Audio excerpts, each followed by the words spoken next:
Nasi Yaihenba production na Janma Koshthi Da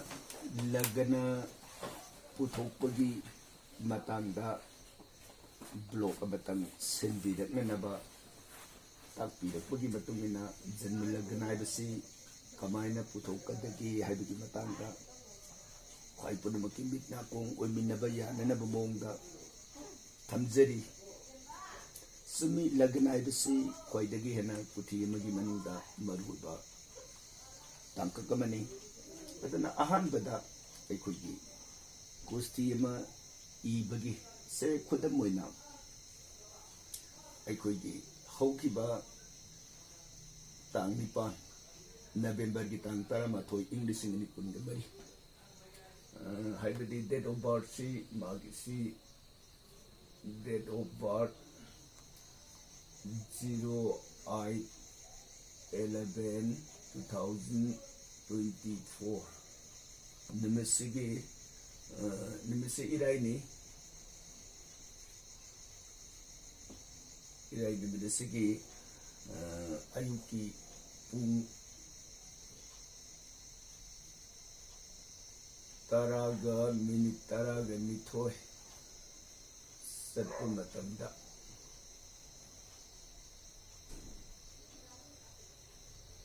Pangang amagi Janma Koshthi si ibiro haina lai khudam ne hairiba nimisigi kuthi si iba matamda pokhiba mafam magi birthplace kadai da pokhi haibasi yembirani pokhiba si Jenimsta Imphal da poe Imphal da angang si mapoe woi angang si magi Janma Koshthi si puthokna na bedu yengasi ahanbada mafam sigi latitude se 024 aduga 49 north aduga longitude tana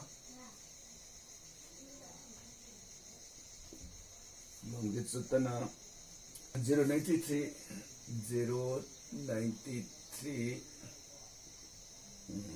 57 sida is sida magi nimisigi sunrise time na sunrise time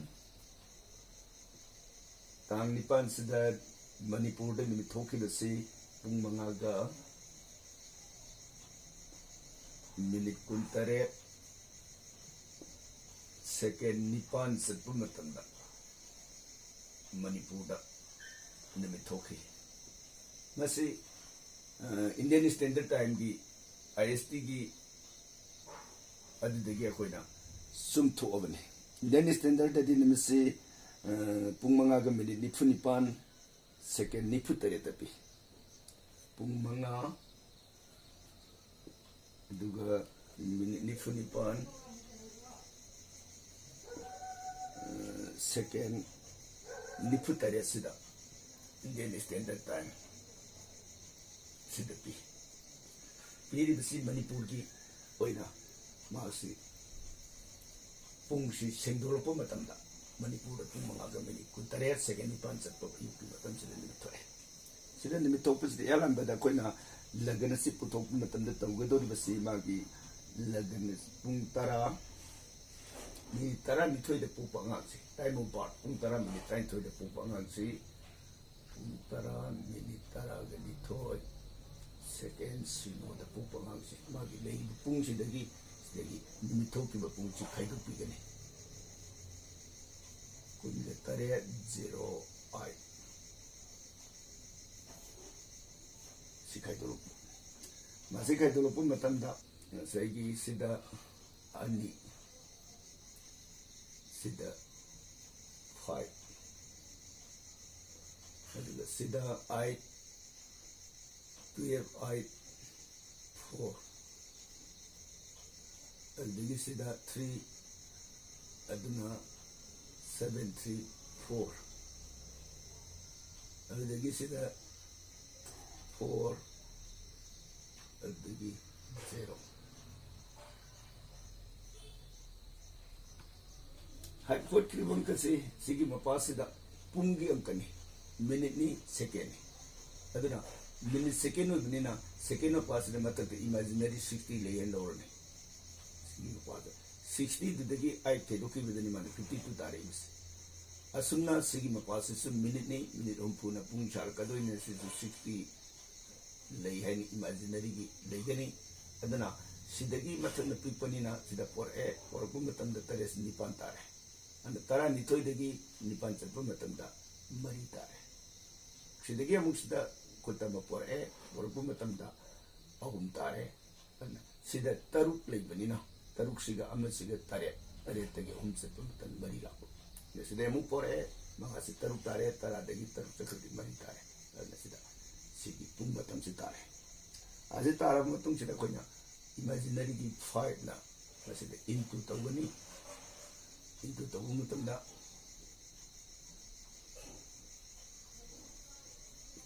mga ni tara kuta mapure aduna mga kun mga kuta pukiba plus 1 26 sige 26 da taruk na divided by tawani sida taruk mari kunga mari aduna ani Ariyam masing sida tambiramani aduga matanda mga mari kun sigi mari siga kun mari kutani lere mga mari kun kumatul kuni toy kun gani toy sida amuk taruk na yengani taruk ahum tara nipan 4 0 sida 4 tambiramani adagi sida ahum sina mga marikun ulumdoy sida ulumdoy si tambirani sida tariba masing sida amu ani ni yentongkani ani ama ani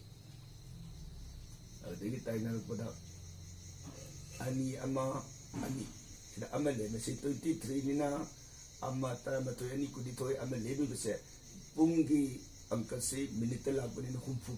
sidagi taruk lai basiga sigi mari siga plus tong matam dida taruk ka mari tara sida ani ni ladi ani mga tara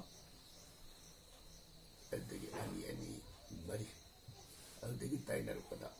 kun sida ani ni labadi ani tara kun sida magi ni sigi janma danda ware magi pokiba haibadi ngasaygi sida tariba pung sina ingraji gi pung ni adu akhoi somda dandik sina sigi pung sina 24 hour na no masaw sigi sabta ladies adu sigi pung sina pung humfu na no masab gi hisab ni holeis aduna sida pukhi ba mi sigi aseng ba magi danda humfu gi pung sida pung ke ada ngang si pukhi ba ge hem tamda sigi pung sida ngang si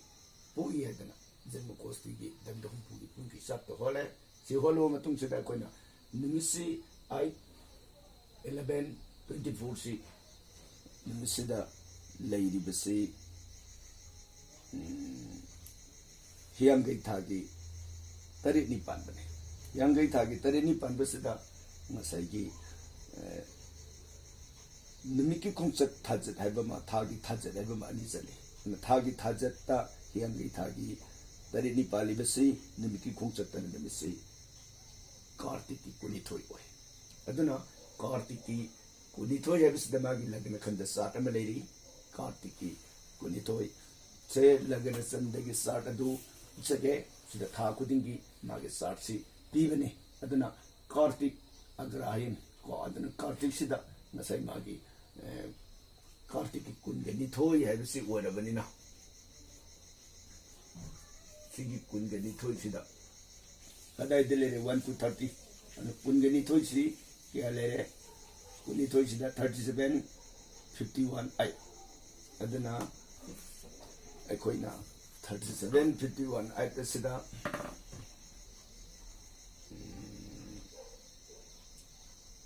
37, 51 I. si le ko ni no sai si tin sila ka do ni I 1 tai na ko da 3 10 4 9 4 49 40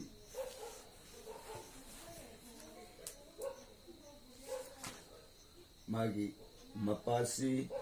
kadai waida phangbage habadu yengakani yengapa matanda say 49 43 49 43 si masi dhanu lagna ki mapada phange dhanu lagna ki mapada basida piriba 49 43 si phangbani na 49 43 dhanu lagna ki 1 dagina 10 bawse koina prathama dreka na khami anba makho aduga 11 dagina 20 bawsina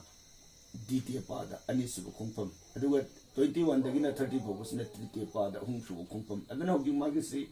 koina sigi 49 43 si kwai dagina pasi ai de lady have kanda 20 ga 7 da phange 27 da phange 21 to 30 gi manung da 27 da phange banina masi koina dhanu lagnagi tritiya pada haidri makong ohum subada phange haidan mas lorane adana koina janma lagna si asumboina puthokani si putho matung dagi de koina magi tongan tongan ba sat puthola ani aduna lagna si saigi rasi sakra sida puthopira ani sigi rasi sakra ni rasi sakra sigi manungda magi lagna si dhanu sida lagna orabana sida lang haina sida asid leirani adana adagi makha tarakpada magi leiriba garasingi khongpham sing ado tongan tongana hapsin bir ani hapsin bir kadalubsi akogi panjika gi niyomgi matungina madu karamba mafamda magi khongpham si leirabage na yengpa matamda akogi tainer pada munsi capricorn tare adana munsi koina sigi mafam sida mullere capricorn digit anis adigi mars na cancer de lei sida mars ibirani sumoidana magi tongan tongan ba adana nasai sida hotki besigi matungina lagna si degree kaya gi manung de leirabage habita 25 44 adigi 01 sigi manunga ascendancy magi lagna si the later adu edana mars capricorn the later mars na amuk magi degree sina 08 58 19 sigi mapasida later sumoidana magi tongan tongan bukar starting sinchi semakani adana ngasi puthokjari base lagna puthokpagi niyom si utsabani sumoidana number 1 koina lagna haibase puthokani khoi punima bapta adabi yorgasu comment tambira o thagasari